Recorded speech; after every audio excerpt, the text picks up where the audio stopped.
I begin in the name of God, the most gracious, the most merciful.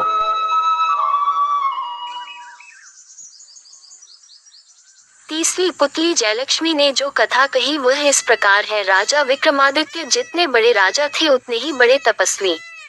उन्होंने अपने तप से जान लिया कि वे अब अधिक से अधिक 6 महीने जी सकते हैं।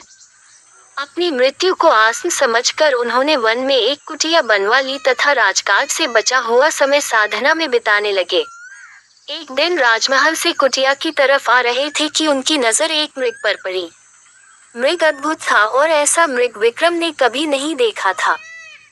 उन्होंने धनुष हाथ में लेकर दूसरा हाथ तरकश में डाला ही था कि मृग उनके समीप आकर मनुष्य की बोली में उनसे अपने प्राणों की भीख मांगने लगा। विक्रम को उस मृग को मनुष्यों की तरह बोलते हुए देख बड़ा आश्चर्य हुआ और उनका हाथ स्वतः थम गया। विक्रम ने उस मृग से पूछा कि वह मनुष्यों की तरह कैसे बोल लेता है, तो वह बोला कि यह सब उनके दर्शन के प्रभाव से हुआ है। विक्रम की जिज्ञासा अब और बढ़ गई। उन्होंने उस मृग से पूछा कि ऐसा क्यों हुआ, तो उसने बताना शुरू किया। मैं जन्मजात मृग नहीं हूँ। मेरा जन्म मानव कुल में एक राजा के यहाँ हुआ। अन्य राजकुमारों की भांति मुझे भी शिकार खेलने का बहुत शौक था। शिकार के लिए मैं अपने घोड़े पर बहुत दूर तक घने जंगलों में घुस जाता था। एक दिन मुझे कुछ दूरी पर मृग होने का आभास हुआ और मैंने आवाज को लक्ष्य करके एक बाण चलाया। दरअसल वह आवाज एक साधनारत योगी की थी जो बहुत धीमे स्वर में मंत्रोच्चार कर रहा था। तीर उसे तो नहीं लगा, पर उसकी कनपटी को छूता हुआ पूरे वेग से एक वृक्ष के तने में घुस गया। मैं अपने शिकार को खोजते खोजते वहां तक पहुंचा तो पता चला मुझसे कैसा अनिष्ट होने से बच गया। योगी की साधना में विघ्न पड़ा था, इसलिए वह काफी क्रुद्ध हो गया था। उसने जब मुझे अपने सामने खड़ा पाया तो समझ गया कि वह बाण मैंने चलाया था। उसने लाल आंखों से घूरते हुए मुझे श्राप दे दिया। उसने कहा, ओ मृग का शिकार पसंद करने वाले मूर्ख युवक, आज से खुद मृग बन जा। तब से आज तक आखेटकों से अपने प्राणों की रक्षा करता आ रहा हूँ। उसने श्राप इतनी जल्दी दे दिया कि मुझे अपनी सफाई में कुछ कहने का मौका ही नहीं मिला। श्राप की कल्पना से ही मैं भय से सिहर उठा। मैं योगी के पैरों पर गिर पड़ा तथा उससे श्राप मुक्त करने की प्रार्थना करने लगा। मैंने रो रो कर उससे कहा कि उसकी साधना में विघ्न उत्पन्न करने का मेरा कोई इरादा नहीं था और यह सब अनजाने में मुझसे हो गया। मेरी आंखों में पश्चाताप के आंसू देखकर उस योगी को दया आ गई। उसने मुझसे कहा कि श्राप वापस तो नहीं लिया जा सकता, लेकिन वह उस श्राप के प्रभाव को सीमित जरूर कर सकता है। मैंने कहा कि जितना अधिक संभव है उतना वह श्राप का प्रभाव कम कर दे, तो उसने कहा, तुम मृग बनकर तब तक भटकते रहोगे जब तक महान यशस्वी राजा विक्रमादित्य के दर्शन नहीं हो जाएं। विक्रमादित्य के दर्शन से ही तुम मनुष्यों की भांति बोलना शुरू कर दोगे। विक्रम को अब जिज्ञासा हुई कि वह मनुष्यों की भांति बोल तो रहा है मगर मनुष्य में परिवर्तित नहीं हुआ है। उन्होंने उससे पूछा, तुम्हें मृग रूप से कब मुक्ति मिलेगी? कब तुम अपने वास्तविक रूप को प्राप्त करोगे? वह श्रापित राजकुमार बोला, इससे भी मुझे मुक्ति बहुत शीघ्र मिल जाएगी। उस योगी के कथनानुसार मैं अगर आपको साथ लेकर उसके पास जाऊं तो मेरा वास्तविक रूप मुझे तुरंत ही वापस मिल जाएगा। विक्रम खुश थे कि उनके हाथ से शापग्रस्त राजकुमार की हत्या नहीं हुई, अन्यथा उन्हें निरपराध मनुष्य की हत्या का पाप लग जाता और वे ग्लानि तथा पश्चाताप की आग में जल रहे होते। उन्होंने मृगरूपी राजकुमार से पूछा, क्या तुम्हें उस योगी के निवास के बारे में कुछ पता है? क्या तुम मुझे उसके पास लेकर चल सकते हो? उस राजकुमार ने कहा, हाँ, मैं आपको उसकी कुटिया तक अभी ले चल सकता हूँ। संयोग से वह योगी अभी भी इसी जंगल में थोड़ी दूर पर साधना कर रहा है। वह मृग आगे आगे चला और विक्रम उसका अनुसरण करते करते चलते रहे।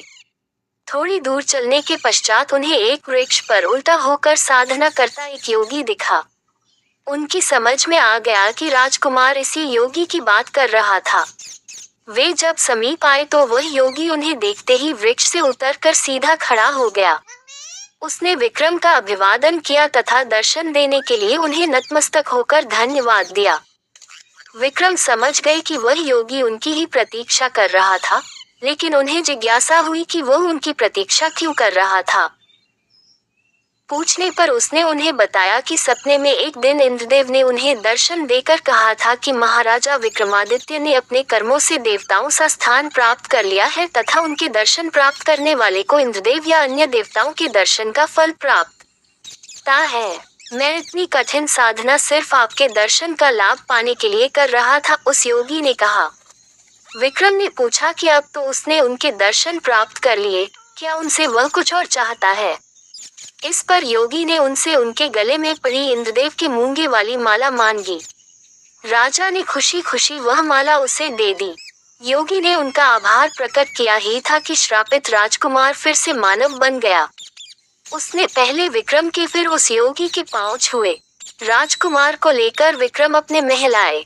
दूसरे दिन अपने रथ पर उसे बिठा उसके राज्य चल दिए। मगर उसके राज्य में प्रवेश करते ही सैनिकों की टुकड़ी ने उनके रथ को चारों ओर से घेर लिया तथा राज्य में प्रवेश करने का उनका प्रयोजन पूछने लगे। राजकुमार ने अपना परिचय दिया और रास्ता छोड़ने को कहा। उसने जानना चाहा कि उसका रथ रोकने की सैनिकों ने हिम्मत कैसे की। सैनिकों ने उसे बताया कि उसके माता पिता को बंदी बनाकर कारागार में डाल दिया गया है और अब इस राज्य पर किसी और का अधिकार हो चुका है।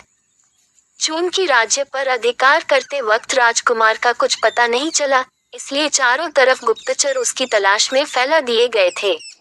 अब उसके खुद हाजिर होने से नए शासक का मार्ग और प्रशस्त हो गया है। राजा विक्रमादित्य ने उन्हें अपना परिचय नहीं दिया और खुद को राजकुमार के दूत के रूप में पेश करते हुए कहा कि उनका एक संदेश नए शासक तक भेजा जाए। उन्होंने उस टुकड़ी के नायक को कहा कि नए शासक के सामने दो विकल्प है, या तो वह असली राजा और रानी को उनका राज्य सौंपकर चला जाए या युद्ध की तैयारी करे। उस सेना नायक को बड़ा अजीब लगा। उसने विक्रम का उपहास करते हुए पूछा कि युद्ध कौन करेगा? क्या वही दोनों युद्ध करेंगे? उसको उपहास करते देख उनका क्रोध सातवें आसमान पर पहुंच गया।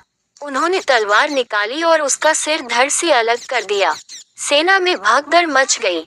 किसी ने दौड़कर नए शासक को खबर की। वह तुरंत सेना लेकर उनकी ओर दौड़ा।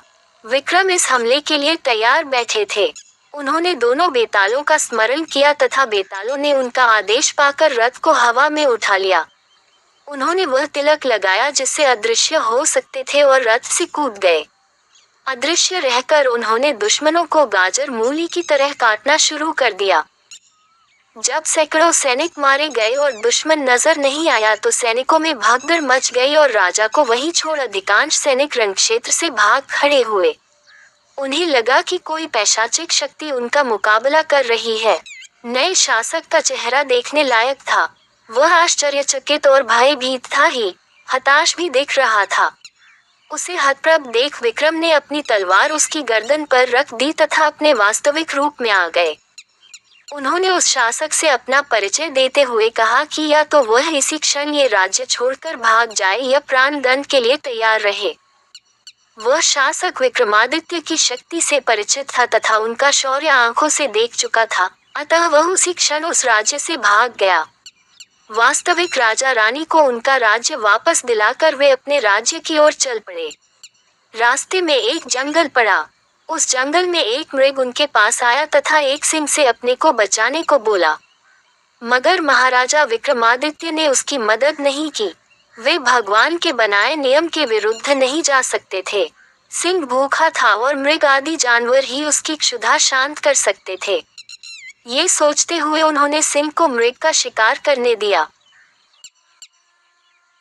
Subscribe and share and like and comment, but now as you like.